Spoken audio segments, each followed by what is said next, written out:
This room gets such nice sunlight, doesn't it? Perfect for my room, right? Yeah, and it even faces the garden, nice. Guided by the sales agent, Ms. Mary Johnson, my husband and I, along with my mother-in-law, were looking at a newly built house for sale. It's been 2 years since we got married. We decided to check out several houses for sale near the station, having saved up to buy a home. My husband and mother-in-law seemed to really like this new property with its many rooms. Please feel free to check out the second floor too. As the three of us started heading towards the stairs, Ms. Johnson grabbed my arm. She then said, "Can I have a word with you?" and took me outside. After a deep breath, she spoke earnestly. "I'll get straight to the point. Your husband, he's having an affair." Hearing this shocking truth, my world went dark. The sound of my shattered trust echoed loudly in my head. "Thank you. I'm glad you're our agent. Could you help me out a bit?" "First things first, I need to investigate my husband. I'll gather evidence and bring down my traitorous husband. I'm Aria Davis, 41. A working housewife in my second year of marriage. Approaching my 40s and earning a decent salary in sales, I wasn't too interested in marriage. Maybe because many of my friends were enjoying their single lives. My husband, Owen, 5 years my junior, was a colleague from the same company and a drinking buddy for about 4 years. In our company, we had a close-knit group of drinking friends from various departments and ages, meeting several times a week for meals and drinks. "What do you do on your days off, Aria?" "I'm into movies, so I'm usually watching them at home or hitting the theaters. I even visit filming locations of my favorite movies." "That's a cool hobby. I love old toys and spend my weekends antique shopping. Finding a tin robot or something, that's just the best."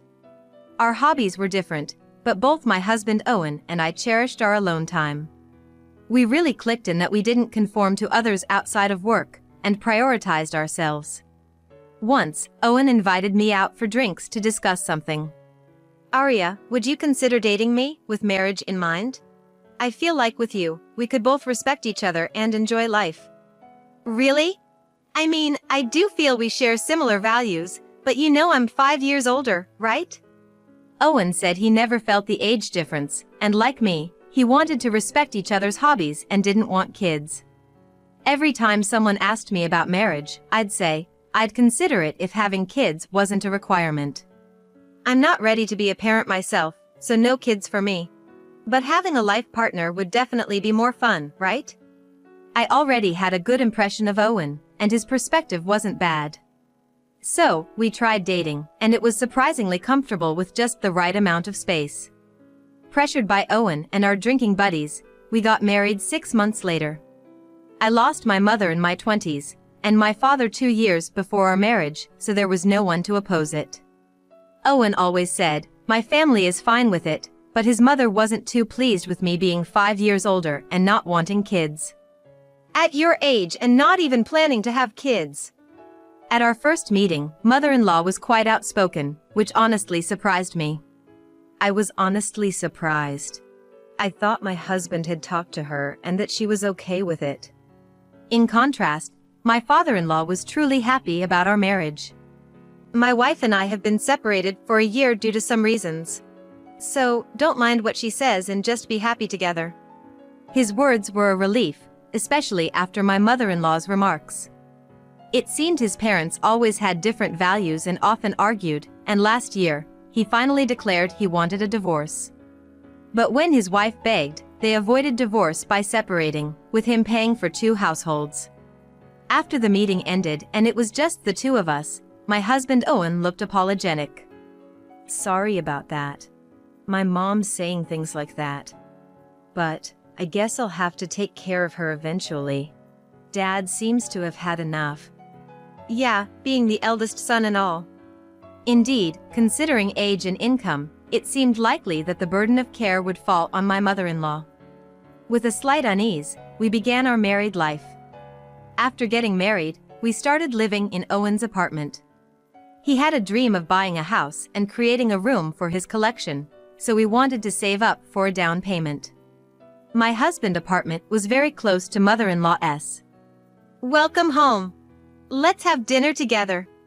The day after we started living together, I came home to find my mother-in-law waiting at our door. You're my daughter-in-law now. You better start learning how to be a good one. Get started on dinner, will you? Huh? Daughter-in-law training. I felt oddly nervous about this concept of daughter-in-law training. But every day, she came to our house, ate the dinner I made, used our bath, and then left.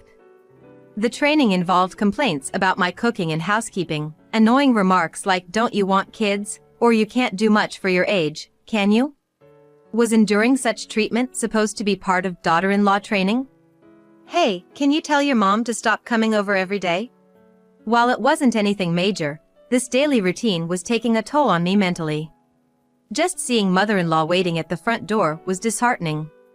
Since she's been alone after separating from dad, maybe she's just happy to have someone to talk to? Even seeing me distressed, Owen just smirked. Then you should be her conversation partner. Why do I have to come home tired and take care of your energetic mom? You said it was daughter-in-law training, right? I'm an only child, so I'm thinking of living with mom eventually. I want you to get used to it now. What? It seemed that when Owen said he'd have to take care of her, he meant living together. I felt a bit deceived, but after calming down, I thought maybe it was inevitable. So, it seemed wiser to get along with my mother-in-law. I switched to mostly just agreeing with her, but that might have encouraged her. I have plans for a drink tomorrow, so please have your meal at home. What? You're going to leave me to eat alone? Then give me some money for dinner. It's the least you could do. All right, I understand. Since you're not having kids, you should at least take good care of me.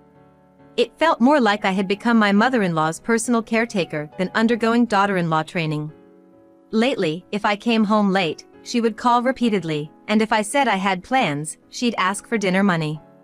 I tried to get along with mother-in-law, but it only made her more presumptuous. When I vented my frustrations and anger to Owen, he'd say, "Sorry, I'll talk to my mom," but it didn't seem to have much effect. One day, I decided to confront mother-in-law directly. I'm done with this daughter-in-law training. It's a bother having you over every day, so can you stop, please? And why do you need to come over so often anyway? Surprised by my blunt words, mother-in-law looked shocked. I braced for a retort, but she just shrugged and pouted. What can I do? Your father only pays for rent, so I don't have much money. My part-time job doesn't pay much. Don't be so stingy about a meal and a bath. I felt like I'd been let down. My mother-in-law worked part-time, and my father-in-law covered her rent. I thought she could manage her finances just fine, but she had a penchant for fashion. She'd often brag to me about her expensive clothes and shoes. Oh, I see. So you were coming over to save on food and utility bills. I was utterly astounded. She had been simply using our place for her convenience. It would have been better if she had been upfront from the start, but even then, it was a nuisance. Please stop this. If you continue being selfish, I'll talk to my husband about moving far away. Heh, you sure know how to talk for a 40-year-old. How about we make a deal? In exchange for not coming over, you secretly give me some money without telling Owen. My mother-in-law's request was $1,000 a month. It seemed a small price to pay for peace. I thought of it as just starting to help out earlier than expected. After that, I got the marriage life I had always dreamed of. My relationship with my mother-in-law improved, and we would go out for meals together once a month. This was the perfect balance. What did you say to Mom? Our relationship has improved a lot, and leaving it to you was definitely the right choice. We just had a good talk. I had bought daily peace with money. With my mother-in-law no longer coming over, Owen seemed more relaxed and even started going out for drinks on weekdays with friends other than his work buddies. On weekends, we each did our own thing and went out to eat together when convenient. It seemed like there was nothing out of the ordinary, just peaceful and happy days. Little did I know, an unbelievable plan was being hatched behind my back. Nearly 2 years into our marriage, Owen suddenly suggested looking at houses. There were several for sale near a station 2 stops away. A friend told me about them, and they were really nice. Let's take Mom and go see them together next time. Your mom too? Yeah, there are houses with spacious layouts, and it seems we can still choose. Plus, all the houses are stylishly designed. Owen continued excitedly, apparently very taken with the idea. Indeed, the convenience was great, the houses were new and stylish, and the prices were not out of reach. I'll take out a mortgage and make the payments, so could you use what you've saved up for the down payment, Arya? You said before that if you bought a house, you'd want to pay about 1/3 of it as a down payment, right? Did I say that? It depends on the price, but yeah, if we really decide to buy, I'd like to contribute a significant amount. All right, then let's go see them on our next day off. Eager to move forward, Owen called his mother right away, and we arranged to go out all 3 of us that weekend. Come to think of it, it was about 3 or 4 years ago, when Owen had just joined our circle of drinking friends, we had indeed talked about buying a home. At that time, Owen had a girlfriend he was thinking of marrying and was advised against taking out a full loan without a down payment. We got into a lively discussion about how each of us would buy a house. Yeah, I think I'd want to put down about 1/3 of the purchase price as a down payment.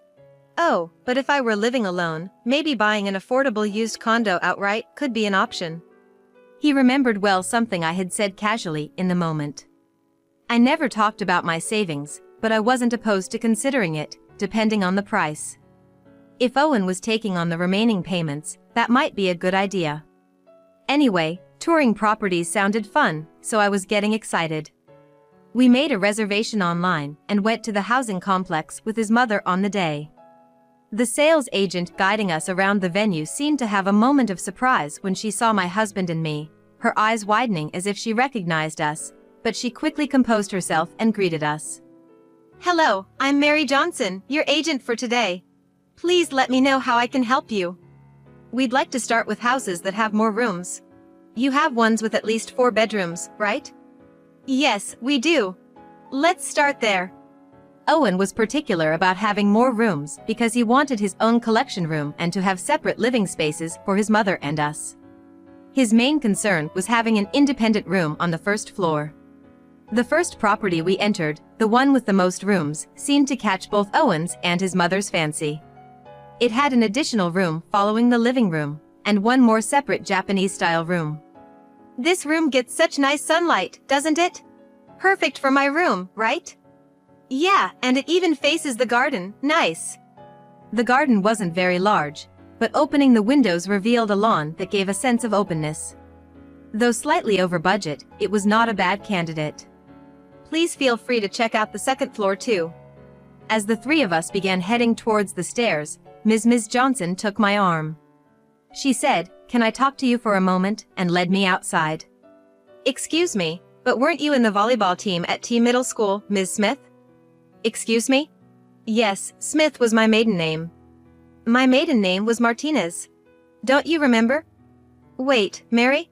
The small and cute Mary? The sales agent turned out to be a junior from my middle school days. We went to different high schools, so it had been a whopping 28 years since we last met. Her eyes, which crinkled when she smiled, hadn't changed, but her once skinny frame had filled out. I probably wouldn't have recognized her if she hadn't spoken to me. Above all, I was impressed by her age-appropriate composure and her professional demeanor. She took a deep breath and spoke earnestly. I'll get straight to the point. Your husband, he's having an affair. I burst out laughing at first. But she wasn't laughing, she had a serious expression on her face. It didn't seem like a joke. What do you mean? This is the first time you've met my husband, right? No, he came here a few days ago. Oh, that's right, he did mention something like that. That explains why she looked surprised at first. Your husband came here a few days ago with a young woman. They were looking for a house to live in together, and I was the one showing them around. He probably doesn't remember me. It's typical of him. My husband usually doesn't remember people like shop clerks or others with whom he has a temporary interaction. Unless it's a contract or something, he probably wouldn't remember her. Actually, your husband and that woman also liked this house. He said if they could somehow manage the down payment, they could afford the payments. Aren't you supposed to be paying the down payment? Excuse me? Hearing the shocking truth, everything went dark before my eyes. The sound of my shattered trust echoed loudly in my head. No way, can't be. I was shocked not only that my husband had an affair, but also that he intended to make me pay the down payment for a better house than he could afford on his own. I had thought all this time since our marriage that we respected each other's time for hobbies, but was he nurturing love with another woman during that time? And was he planning to live with his mistress in this house after buying it? If I paid a third of the price as down payment, as Owen suggested, the monthly mortgage payments would be significantly easier. Maybe once the contract is signed, I might just be discarded. Calm down, nothing is confirmed yet. I told myself, taking deep breaths. First things first, I need to investigate my husband. Thank you. I'm glad you're our agent. Could you help me out a bit? We quickly exchanged contact information and returned to Owen and his mother. We continued to tour other properties, but I remember nothing. My mind was in turmoil, not knowing whether to trust my husband or if I was being betrayed. Back at home, Owen insisted on buying that first house we saw. Aria, how much can you contribute for the down payment? A third would be about $300,000. No, I don't have that much. Maybe up to $200,000. Come on, you have your father's inheritance, right? Excuse me? I was taken aback. My father's inheritance? Why would he bring that up? It made no sense. It was a rumor at the office. Aria, you inherited a huge fortune from your father. It would be much easier if you paid half. Ah, indeed, a few years ago after my father passed away, such rumors had amusingly spread around the office. Could that have been his motive? Even if we decide, I want to take another 1 or 2 looks, thinking of living there. We also need to consider buying new furniture and appliances. Yeah, we'd want to buy new furniture to match that house. Let's go again next weekend. I don't want someone else to get it, so let's bring a deposit just in case. It seemed in Owen and his mistress's minds that house was already decided. If this is true, I'll gather evidence and bring my husband down to hell. I took a half day off the next day and visited a detective agency that could respond immediately. I suspected something might happen this week. Owen didn't even bother to hide his tracks, and by the next day, I was able to identify his mistress. He had been spending his lunch breaks at her place during his daily sales rounds. On days he didn't go out for drinks after work, he would return to her apartment. The cunning part about Owen was that he spent half the week going out for drinks or meals with me. I felt like crying at my own naivety for believing his words about going out with friends. On Wednesday night, I received a message from Mary. Your husband has booked for another viewing on Friday and Sunday. Isn't he coming with his mistress on one of those days? Our agreement was for Sunday. Like last time, he's going first with his mistress. The feeling of betrayal and disbelief made my chest heavy. I felt a mix of unbearable anger and disbelief, leaving a heavy, unsettled feeling in my chest. For now, I informed my father-in-law over the phone that I was considering divorce. It would be better to tell my mother-in-law after everything was decided. I'm really sorry for my foolish son. If you're planning to confront them on Friday, I'll join you. It's not fair to be 2 against 1. His words were comforting, and I decided to let her father scold her in front of the mistress. Then came the decisive Friday. I met my father-in-law at an old coffee shop near the station after work. As we walked towards the housing complex, Mary called. He's arrived, but your mother-in-law is with them. My mother-in-law too? Yes, she was introduced as the lady's sister just now. I was speechless. What does this mean? Why are the 3 of them together? How long had my mother-in-law known about Owen's affair? My mind was swirling with questions. My father-in-law was next to me, holding his head in his hands. I was really glad he came with me today. We quickened our pace towards the property, exchanging glances. Quietly opening the door, my father-in-law and I searched for them. We heard their cheerful voices coming from the living room. Someday, we'll spend time here with our grandchildren. I'm looking forward to it. Those words hit me like a punch. Was the real reason Owen wanted a house with more rooms to ensure a space for children? I gathered myself and entered the living room. Though I had braced myself, seeing Owen with another woman was still a shock. Owen, what is this? Who is this woman? I couldn't hide my anger as I glared at him. Before Owen could respond, my father-in-law's angry shout filled the room. Owen! Abigail! What are you two planning? Who is this woman? Speak up!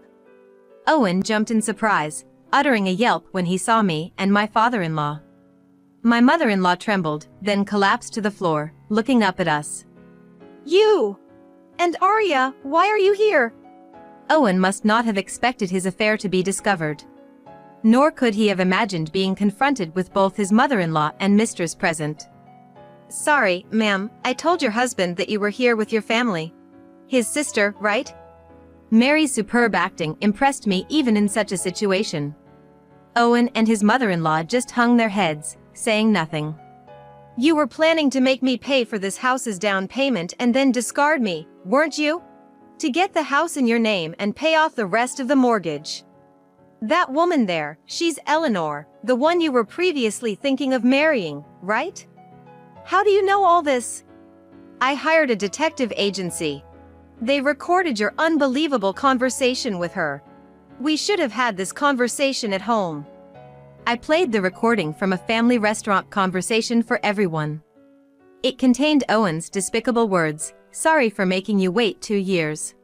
Once she pays the down payment, I'll tell her I want kids and get a divorce. She's too nice, so she'll probably step aside. I can't let go of my mom, she's my cash cow, but if she becomes too much to handle, I'll put her in a facility." Hearing this, my mother-in-law, who had been sitting on the floor, looked up. Cash cow? Were you planning to take my part-time earnings once we lived together? My father-in-law answered for my silent husband. No, I was paying Owen to take care of you. If you ever ran into financial trouble, he was supposed to help out with the extra $1,000 a month I sent along with the rent. What? I never heard of this, nor received any money. So, you were saving it for me? Owen began to sweat profusely. Well, that was... Wait, the $1,000 you've been giving me for saving up to buy a house. My father-in-law sighed deeply, deeply disappointed. So you were the one misusing the money, not your mother. Shocked, my father-in-law fell silent. In the meantime, I asked my mother-in-law something I had been wondering. When did mother-in-law join forces with the two of them? Recalling the days of daughter-in-law training, it seemed unlikely she had been deceiving me from the start. Not long ago, Owen told me to cooperate for the sake of a house and grandchildren. I'm sorry, so sorry. My mother-in-law trembled, seemingly frightened by my father-in-law's gaze. You, Owen, have been making Arya send you money. I'm fed up with your reckless spending and lack of common sense. I won't show any more mercy. This time it's divorce for sure. Please don't leave me. My mother-in-law cried out, looking as if her lifeline had been cut. Ignoring her, my father-in-law confronted Owen. Maybe he knew something like this would happen and came with me. You turned out to be worse than her. I'm disappointed. I'm cutting ties with you both. I want nothing more to do with you. His angry voice echoed through the new house. I almost felt sorry that our negative energy might linger in this house. No, Dad, it's a misunderstanding. Owen tried to make excuses, but I was reaching my limit. Grateful to Mary for tactfully leaving the room, I knew I had to end this debacle quickly. Enough. When did you start planning all this? I have plenty of evidence of your affair, so don't think you can escape. I confronted Owen. Then Eleanor, his mistress, who had been watching us with annoyance, smirked and spoke up. Just tell her. We've been using you for our happy marriage. You're single and rich, right? Since Owen gave you such a nice dream, just pay the down payment, will you? So, my marriage to you was part of your plan? Did you really think Owen would seriously fall for an old woman who can't even have kids? Who are you? My fists clenched. I couldn't forgive Eleanor, who was smirking as if she was watching from a higher ground. I couldn't stand being ridiculed by such a woman. You talk about me as if I'm a loser, but are you okay? I'll be claiming alimony from you too. What? I can't pay. Well then, maybe your future husband Owen can. Eleanor looked at Owen in surprise. I took the opportunity to address Owen. Owen, I'm divorcing you. I'll be claiming $100,000 in alimony from the two of you, so sadly you'll never be able to buy a house. What? I had a fairly enjoyable marriage, but for you, it was just a waste of time and money. By the way, I've already consulted with our colleagues at the office. Owen's face turned pale. He probably thought I would quit my job after the divorce. Wait. We had a good 2 years, right? Please, no alimony. Owen desperately begged, kneeling down. Your collection at home might fetch some money. My husband's expression suddenly turned startled, and he began to apologize. Please, not that, forgive me. No matter what Owen did or said, I felt nothing. Eleanor, now on the losing end, pouted. So, I had to say a word or two to Eleanor as well. You too, Eleanor. It's sad you waited 2 years only to end up paying alimony. Maybe you'll be happy with penniless Owen. If you can. What? What are you going to do? Eleanor's face turned red as she lunged at Owen. As the two of them started their lovers' quarrel, I had one last thing to say to my mother-in-law. Speaking slowly and loudly as if to a child. You'll hear from my lawyer about what happens next. Also, the money you've been sending to your mother ends now. From next month, Owen will have to support you. My father-in-law and I left the arguing trio behind and walked out with a sense of relief. Needless to say, we headed straight to a pub near the station and raised a toast to celebrate. Afterwards, I got the lawyers to claim alimony from Owen and Eleanor, and surprisingly, the divorce was settled smoothly. Owen apologized multiple times, but I couldn't forgive him. The affair, naturally, became a topic at the office, and Owen, feeling uncomfortable, quit his job. I thought Owen and Eleanor would finally get married, but their relationship ended anticlimactically. Eleanor probably didn't want to wait another 2 years. It turned out Eleanor was already seeing someone else. After berating Owen, she left him, only to be dumped by her other partner when he found out about the alimony claim. It really was a case of much ado about nothing, or however you might call it. My mother-in-law, faced with divorce from my father-in-law, couldn't pay the rent anymore and moved into Owen's apartment. My father-in-law had already moved far away and cut off all contact with them. It's uncertain how long my spendthrift mother-in-law and jobless Owen can stay in that apartment. I used the alimony from both of them and my savings to buy a 2-bedroom apartment outright. Of course, a property recommended by Mary's company. With my father's modest inheritance, I can live comfortably even after retiring. For now, I'm not interested in love or marriage, but marriage wasn't as bad as I imagined. So, maybe one day I'll meet a partner who truly loves me and wants to share life with me.